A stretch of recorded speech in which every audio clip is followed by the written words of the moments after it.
అందరికీ 77వ republic day శుభాకాంక్షలు. 1950 జనవరి 26న మన రాజ్యాంగం అమల్లోకి వచ్చినది. ప్రపంచంలోనే అతిపెద్ద గణతంత్ర ప్రజాస్వామ్య దేశంగా అవతరించిన మహత్తరమైన రోజు ఇది.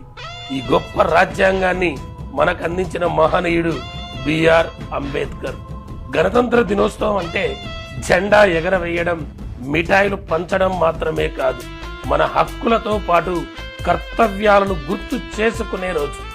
రాజ్యాంగం చేతిలో పట్టుకునే పుస్తకం కాదు, హృదయంలో పెట్టుకునే సిద్ధాంతం.